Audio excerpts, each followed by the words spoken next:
my phone overheated. So I don't know what happened. I've never had that before. I had it sitting on my, and it got overheated. I actually think it has to do with my thing. And I had it plugged in. So hopefully y'all will make it over here. But let me just catch up. So I'm just talking about the story of my now going into senior daughter. My daughter who's going to be a senior this year. Her last year homeschooling / schooling. Time to move on and begin adulthood. Who's been sick. And she's kind of been too sick to be grumpy. And now she's not so sick to be grumpy. And we did the CLEP test, the CLEP test. And we'll find out in August if she gets credit for that. But I'm dealing with teenagers. Yeah, my phone overheated. So, and then I couldn't figure out how to get back to the old, to the video. It wouldn't let me get back to the video. And then I had to start a new one. What a hot mess. But I am a hot mess. I'm not even going to lie. I'm just not going to lie. Doing my best. Thank you for coming back. Sorry about that. So, should I give it a minute? I want to get a new camera. So, for vlogging, what I've run into is when I make the videos on my phone, because I do it all on my phone, old school style, I am having issues. I posted a link in the other stream. Thank you. I don't even know how to get to the other stream. I went on it and it let me be a guest, but it did not let me be the person. I'm doing a side conversation before I go back into the story. So I want to get a vlogging camera just so that I can take video that's not on my phone, because half the time I'm trying to do a video and somebody calls and then it cuts off my video. And just being able to not utilize my phone as my camera, that I can do some better vlogs. And I feel like that would help me a lot better to vlog. So that's one of my goals to do, because my phone has been doing some of the weirdest stuff, and it's because my videos are just taking over my phone storage. So I'm working on that. Trying hard to work on that, trying to get my storage figured out. I cannot figure that out. And it seems like iCloud keeps putting this storage back on my phone, which eats up all my space. So I don't know. And then my internet at the house has been so slow, so it's been so frustrating. So I've lost most of you, but my daughter, all of a sudden, I don't like to interact with my kids grumpy. I will make jokes. I'll make a witty joke or a shock value joke before I will get into it with you. Because I'd rather find a place of laughter and just get over it than doing first grade homeschool this year. Girl, you can do this. You got this. Enjoy the good years. It's a whole different part of your brain they take up as they age. It will exhaust you mentally, no longer physically. There's like a transfer that happens. It's slow. But I try to handle things witty. My husband finds my shock value, wit, did you really just say the obvious, in a funny way. He finds it absolutely hilarious. My daughters do not. At all. I'm like, very few women can pull off shock value, slapstick, sarcastic humor, but I think I got it. I can deliver it well. I said something and she was like, you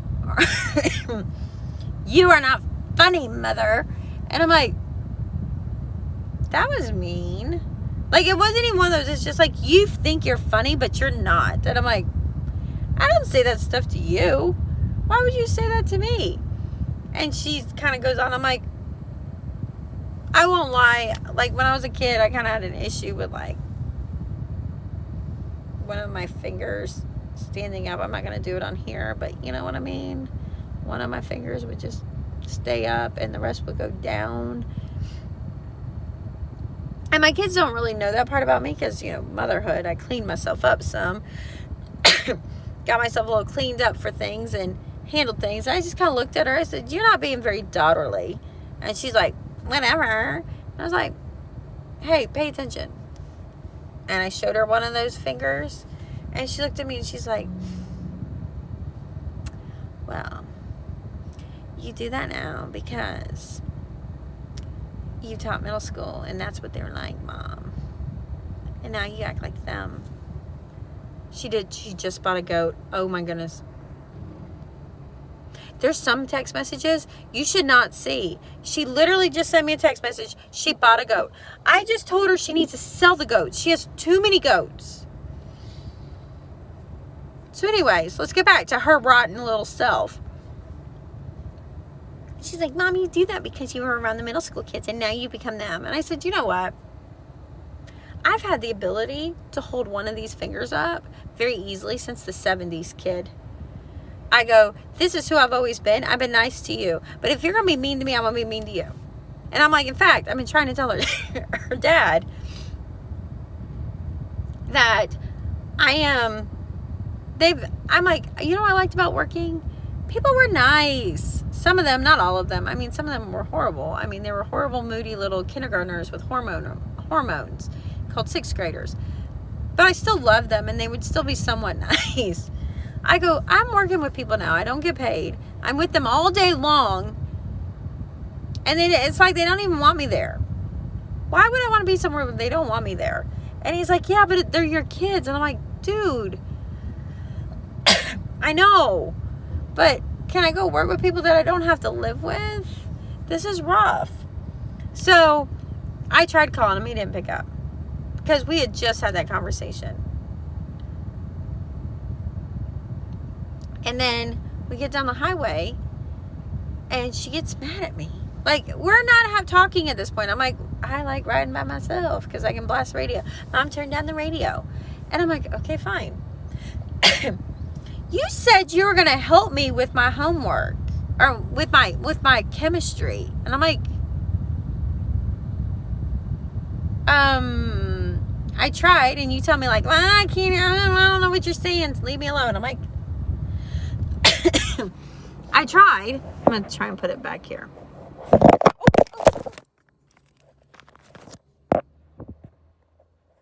Well, that apparently did not work. Try again. I need both my hands for this. Let's see. Better.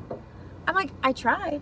She's like, you didn't. I said, dude, when I want to help you, you don't want help. And when you want help, it's when I'm doing something. She's like, I just can't stand when you show up and you're like, just not like, this is fun and you're just so excited.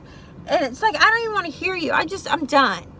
I'm like, sounds like your problem, not mine. Because I already took chemistry. I'm good. And she goes, you know, I can't stand you as my teacher. I would never want to be one of your students. I'm like, low blow? What are you kidding me? Low blow, what's up with this? Because now she feels better. I've like missed the whole teenager grumpiness. But yeah, I get to have it now. This is so fun.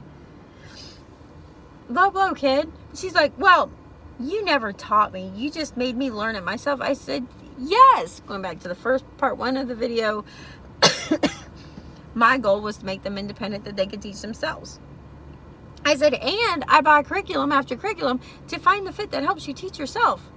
Yeah, Apologia Chemistry is pretty awesome. I will thank you for that. But I don't ever want you as my teacher. I'm like, thanks a lot. About that time on cue, my husband calls.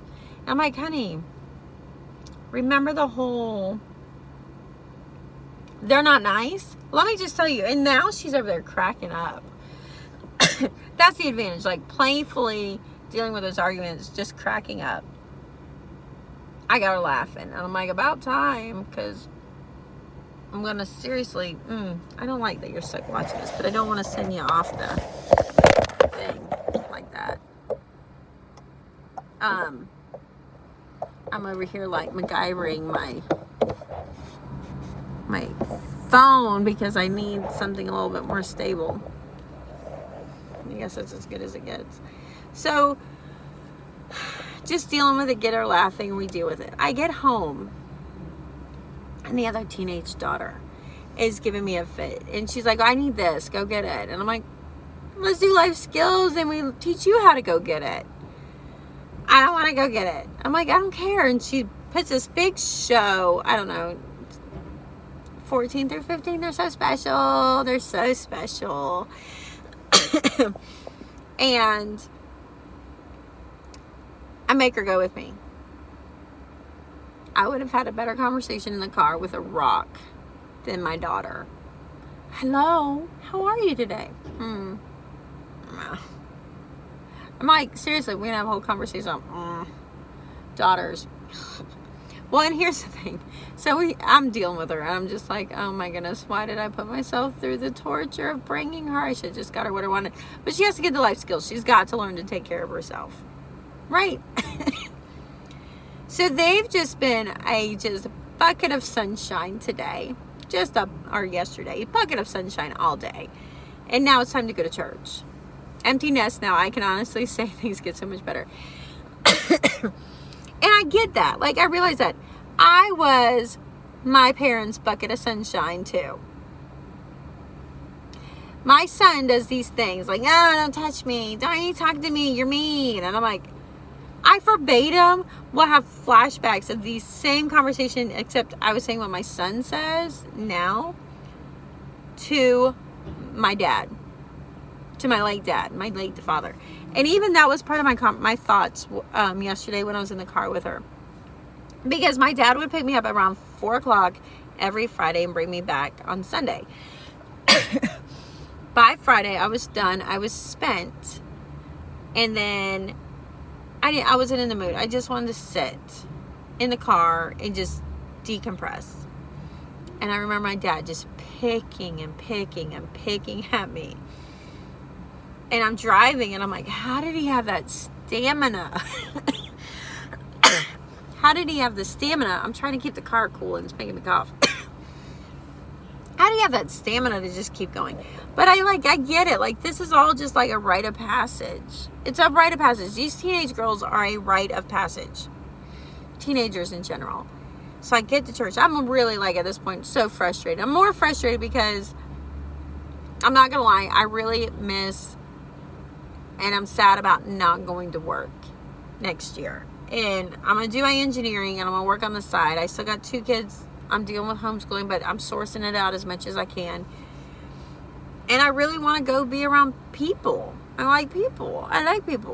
I feel this so much. I've told myself so many times in my head, these children are so blessed. I grew up and got saved. No joke. Right. And my husband's like, well, sometimes you and your mom disagree like this. I'm like, but I'm trying to do better, man.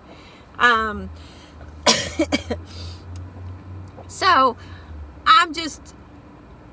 I'm having some pity parties of like, wow, my coworkers are awesome. They're teenager hormonal people and I saw that with the kids at the middle school.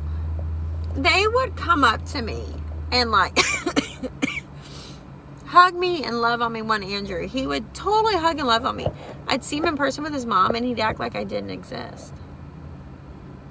I'm like, dude, I got to peel you off me every morning when school starts because you think like I am your mama love, just like, mama take care of me, mama do this, mama do that. And I see him in public, I'm like, what the heck is wrong with you? Who are you? Where's my, I can't walk because you're glued to my hip. And I figured it out. And I looked at him and I said, you are being a snot to your mama, aren't you? You're being that whole teenager, I'm too cool for you, aren't you? And he goes, so if you love on me, then she figures out you're getting your loving, your mama love from somebody else. And then you can't be too cool like you don't need it. And he's like, yeah, pretty much. You're pretty smart, Miss Hap. I'm like, I got you. And then it made me realize, like, with my kids, it's because it's just me. It's not because it's me. It's because I am mom. And this is, like, some of the transitions of I am mom. So I get to church, and I am full. Ooh, I got to make sure it's getting hot again. I don't know. I don't want it to turn off, because if it turns off, I'm done. I'm done for the day. I'm going to go upload a video. Oh, it's hot. It's 90 degrees in the shade. I'm in the shade. So I get to church. I get to one of the other moms that's got a teenager. I'm like, let me tell you. And of course, I'm a storyteller. I'm going to tell the whole story. I'm going to make it funny and gut wrenching all at the same time. And she's like, this makes me feel so much better. Let me tell you what my kid did. And she's reenacting her story of like what a turd her daughter's being, because she doesn't want to follow the rules. And then I go see my other friend. She's like, let me tell you what my daughter did. And she wouldn't be patient. Now she's got her hair cut to here and she doesn't want it. She's crying. I'm like, you would just be patient. And I'm like, then I have another one that's like, oh no, you can't do that. I'm like, you're not part of my storyline. You got to go. This is not what the life I'm living. And I just realized, like, it's part of that emptiness. I swear God intentionally makes people, these miserable turds, so we let them go. We let them go. And I realized that because before I told you I was crying because I don't know if I could let them go. And the more they act like this, I'm counting down the days to send them off to adults so that they can come back one day. And that's the goal. And I realize that's the goal. If she kept being her harmonious, wonderful person, I might not let her go. I might not want her to adventure off. And my parents prepared me so well, but when it came down to, what is it, the tire meets the dirt or the tire meets the street or whatever, that I had to make my decisions and determine who I was then going to choose to be. And I had to leave home for that. I showed up back home. I swore I was never coming home. And I lived 15 minutes from my mother. There you go. But I had to go. And I want all of my kids to have that experience, especially when, and that's what you want. You know you've done a great job when they can be self-esteem. It's hard. It is a hard process. And as I was talking, I'm talking to some ladies at church, I'm like, we need a support group for teenagers, for mothers with teenagers. Just saying, let's all get together, share our stories and laugh at each other and realize it's going to be okay. And my kids have made the expression that they want to build a house and put it in the backyard. I got 10 acres. It's zoned right. Like, we can have the family compound without a doubt. But they plan to come back. And I've told my kids, especially if you think, even if it little think, that you're going to build a house in the backyard on your piece, go away for a while. Go to college. Go find somewhere where you're going to spend a couple of years on your own. No mama meals, nothing. On your own, go live your life for a couple of years. For me, that was college, so I suspect for them it would be college too. And I'm very adamant that happens, because when they come back, they had to make the effort to choose to stay versus by coincidence it just never happened, and it's just too convenient to stay. I don't want them to live in my backyard because that was convenient. I want them to go away and come back and choose to live in the backyard. And mostly that's to prevent having resentment in our future going forward. That they don't feel like they missed out on something. So I was talking to another mom, and they're like, yeah, but sometimes they go away and they don't ever come back. And I said, I know that. And the big part is that's between them and God, not me. Because I don't want them to feel like they're living as an extension of me. I want them to feel like they're living as an independent person that's accountable to God and their spouse. Not my problem. And she's like, well, sometimes they come back and they're not even the same. And I said, I am only responsible for their salvation and their preparation. Not even their salvation, their preparation for salvation into adulthood. Once they're an adult, that's between them and God. I don't have control. You have to let it go. And I think that's sometimes so hard. I'm not going to lie. I'm not enjoying this phase. And to understand, this phase is what, 4 years long? I have 10 straight years. I'm in year what? 4 of 14 years of this. I better tip my hairdresser good and keep this stuff colored, because it's going gray fast. Because it's a lot to deal with. And, I love them. But I better make sure I got some outside companionship, because they are not it. Whew. And if you're blessed with some relationship that is, treasure it. We don't believe you. you're in denial, or somehow you got the amazing wild card. I'm just going to put it out there like that. Because if it's perfect, we don't believe you. It's rough. It's some rough stuff. Or I'll give you what my mom got. You ready? I stayed clear of being an obvious problem and kept my mouth shut until I turned 18. When I felt free to say what I wanted to say, I said everything I wanted to say. So I hid that teenager moodiness. My dad got it, but my mom did not. Until I turned 18. And I think it had to do with I had this feeling like, oh, I was going to get... Oh, you can't hear on your end? I don't know. Can anybody hear? Hopefully.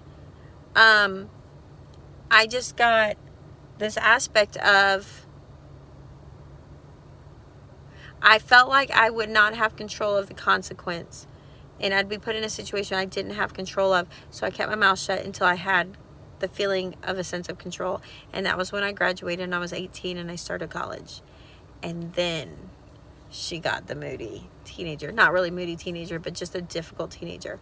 I just went and laid it out. So she literally thought she had it rough. And her friends are like, are you kidding me? It came back and got her. And that's when I did. And I would say it was one of those where she kept a pretty tight lead. I felt like I was, thank you guys so much. I just felt like, and there's some kids that are raised like that where it's like, I know not because I don't want to deal with the consequences that are coming. But when I feel independent, you're going to hear what I have to say. So, I mean, I guess it's good. I'm going to hear what, I've found that women who invest in their children being their BFF end up divorced when their children leave home because they've lost the relationship with their husband. Yep. I'm going on my first trip with my husband since we've had kids with no kids. I can't wait to tell you. Okay, I have to get off. I'm going to try to upload a video, pay some bills, more or less log my spending because that's what I'm doing to try and keep from spending too much. And visit the local Walmart. Maybe I'll see one of my students or two and I can get some sugar love from my lovelies because I love them so much and their parents. And be okay that my kids are grumpy, nasty little people right now. But it'll get better. It will get better. They're going to look back and laugh. I hope they watch these. There you go, kid. Anyways, I'm going to talk to y'all soon. I don't know what time next week. It might be Friday. By the time I get to Mama Chat, I have lots of things to share with you. And so hopefully I can get this upload video thing going. And I was hoping to make enough money on YouTube again to count that. So I can get a new camera to do better vlogs. But I think I'm going to sell my truck. And then I'll get one. I don't want to. I love my truck. It's my first, for me vehicle. But I got too many vehicles at the house. Too many. So I think I might have sold that. And if I do, I will get a better camera. And I think hopefully the quality of our vlogging and frequency will go up. So I will talk to you soon. I hope you enjoyed this chat. It was lovely. Thank you for being there for me and confirming I am not alone. So leave the comments. What are you dealing with? Give me a good story. I could use some laughter with them. But it's all going to be good. It's for a reason.